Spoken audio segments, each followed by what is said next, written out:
Mən Laçın rayonu döyüşə məruz qalanda Laçın rayon polis şöbəsinin məhsul növbətçisi olmuşam. 3 gün məni heç bir zabit növbəni dəyişməyibdi. 3 gün müddətində deməli Laçın şöbəsinin bütün məsuliyyəti mənim üzərimdə olubdu. KPC içəridəki deməli olan KPC-nin tutulmuş insanları içəridə silah, sursat və Şuşadan qaçan könüllü ordunun mən təhvil aldığım silah, sursat çox sayda idi. Təxminən 650 dənə deməli xırda və iri çaplı silah qəbul eləmişdim. Varujeyka deyilən silah ambarına yığmışdım və bu demək olar ki, məndən sənəd istəyirdilər. Qaçan ordunu Laçın yol polisi, polis postpatrul xidməti gətirirdilər şöbəyə maşınları. Deyirdilər, özünüz gedirsiniz, silahı verin. O Çingiz Mustafayev də həmən o çığıran, qaçan vaxtları həmin o ordunu, o könüllü ordunun qarşısını almaq üçün danışırdı. Mən KP1, KP2 deməli jurnallar üçün olan ştampına onların hamısına, o silah sahiblərinə mən arayış vermişəm ki, həqiqətən filan nömrəli, filan saylı avtomatı, plamyotu, pekanı və yaxud da qrantamyotu nəyi təhvil götürdüm və bunun deməli əvəzində mən Laçın rayon polis şöbəsinin məhsul növbətçisi kimi KP1-in ştampı ilə təsdiq edib arayış vermişəm. Çoxlu sayda, o silahların sayı qədər. Və bir gün heç Daxili İşlər Nazirliyinə də deməli 3 gün əlaqədə olmuşam. Daha orada bir polkovnik leytenantla bir dəfə də dalaşdım. O inanmadı ki, Şuşa gedibdi. Turşudan Laçına hücum var, Laçını vururlar. Mən onu inandıra bilmədim. Bəzən bir Urus ordusunun Laçın rayon polis şöbəsində iri bir radio stansiya aparatı quraşdırılmışdı. Deməli, Moskva məndən əlaqə saxlayırdı. Bəzən Odessadan düşürdü, nəysə bizimlə danışıqlar olurdu. Ümumiyyətcə bunları xırdalamaq bir təsadüfən sağ qalmış insanlarıq. Deməli, Laçın rayon polis şöbəsi vuruldu, darmadağın, mən bir sığınacaq yeri tapmadım. İzbilikasiya deyilən vuruldu, bank vuruldu, mədəniyyətin binası vuruldu, poş vuruldu, xəstəxana vuruldu, aptek vuruldu və obyektlər toşnu raketlərlə vurulurdu və hamısı darmadağınıdır. Küçədə insanların başı, bədəni, qolu.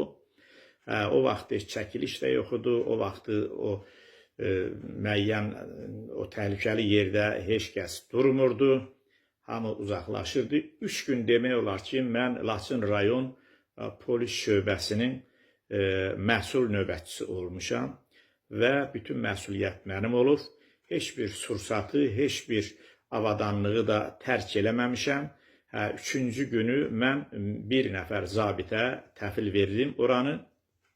Və bütün pistoletləri hardasa deməli 150 dənə Makarov pistoleti orada mən onun hamısını təhvil verdim və deməli artilleriya atəşi yaxınımıza düşdüyünə görə, sığınacaq yerimiz olmadığına görə Laçın rayon polis şöbəsinin sabiq rəhmətlik rəisi Akif Səlimov radio stansiyana məlumat verdi ki, çətindir saymaq, bir-birdən təhvil təslim eləmək, qələmin tujun axıdın, vərəqin üstə şəhadət barmağınızla hər Varujeyka kitabına, hər sağına və soluna barmaq izləriniz olsun.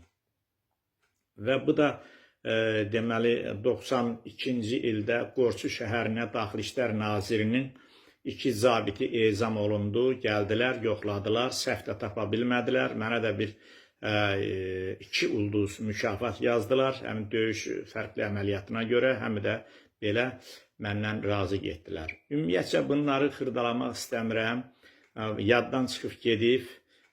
Sağ olsun, elə böyün Allah şəhidlərimizə rəhmət eləsin, Ali Baş Komandaya təşəkkür edirəm ki, böyün bu əvəzi verildi, düşmənin payı verildi, torpaqlarımız işğaldan azad olundu. Bu əla, nöqtə, təşəkkür hamıya. Amma burada bir məsələ var. Tarix mütləq təkrar olunur. Bu qonşu, bizim bu qonşumuz ki var, axmaq qonşudur. Bununla dostluq eləmək çətin məsələdir. Gələcək nəsil bir də əzab əziyyətə məruz qalacaqdır. Mən necə deyirlər, bir başı bütün bu hadisələrdə qalmaqala düşmüş, müharibənin acınacaqlı yerlərində Kəlbəcər, Laçın, Zəngilan, Horadiz, bütün döyüşlərin Daşaltı, Şuşa, bütün bu döyüşlərin hamısında şəxsən iştirakçıyam, yaralanmışam, hospitalda yatmışam. İndi nə verirlər, Allah prezidentimizə can sağlığı versin, o veterana verilən vəsaiti də heç mən onu da pisləmirəm, Allah bərəkət versin deyirəm. Neynə indi belə məsləhətdir, belə olubdur bu əzab əziyyətlər, amma oğlanlar vardı. Oğlanlar vardı, Rusiya qaçırdı, oğlanlar vardı, sığınacaq axtarırdı ki, nəyəsə müharibəyə getməsin, valideynlər də övladın belə qoruyurdular.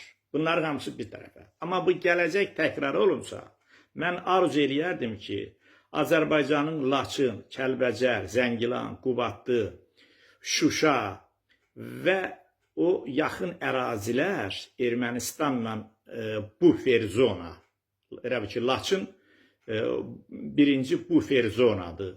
Tarixən neçə dəfə müharibə olubsa, deməli birinci toqquşma Laçınla olubdur.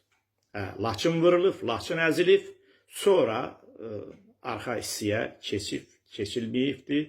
Yenə də Allah Xosrov bəyə, Sultan bəyə, Paşa bəyə rəhmət eləsin. O vaxt onların paylarını veribdir.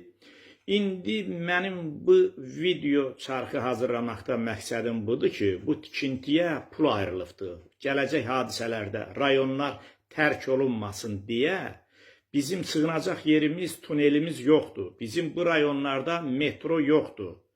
Bu evlər elə tikilsin ki, bu izdaniyələr elə tikilsin ki, bu cəmaət səhər güppultuya, taqqıltıya, raketi göydə tutası deyil ki, bu bir zəif bir bədən, topuq uzaqlayası deyil ki, səhər kimsə qınasın ki, bu belədir, bu belədir. Sığınacaq yer olmalıdır. Sığınacaq yer olmalıdır. Vətəndaşın binasının altı elə bir sığınacaq olmalıdır ki, orada əhali məskunlaşsın və əhali orada rahat çayın çörəyin yeyə bilsin. Müharibənin də öz tarixi vaxtı var. Kim qələbə qazanacaq, kim məğlub olacaq. Yoxsa düzün ortasında arvad, uşaq, körpə çığırışır, qırat, kristal, nə bilim, alazan çoxlu sayda tökülür evə, evin içinə. Burada heç kəsi qınaya bilməz. Səngərdə, bəli, döyüşçü olmalıdır. Amma bu tikilən, bu cənab prezident, sözüm sizədir, bu tikintiyə pul ayrılır. Cənab prezident, bu şəffaflıq yoxdur. Azərbaycanın tikinti sahələrində şəffaflıq yoxdur.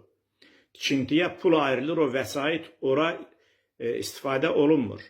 Binaların altında sığınacaq olsun, binaların altında bomba UBJ'si olsun ki, bu millət bir ay, 2 ay orada sığınıb qala bilsin ki, düşmənlə də qarşılaşmağa gücü olsun. Mən neynirəm bəzəkli, düzəkli, bostanlı bir evi, mənim sığınacaq yerim yoxdursa, mən neynirəm 5-ci, 6-cı mərtəbədəki olan mənim lüks təmirli evimi, mənim badvalımda sığınacaq yerim yoxdursa. Xahiş edirəm bu haqda mütəxəssislər fikirləşsin və bu iş yaddan çıxmasın. Çünki bizim qonşumuz daimi özünə köməkçi axtarır, döyüşçü axtarır. Daimi özün qabağa verib heç qırıldığını görmədim. Böyütan da onların ki,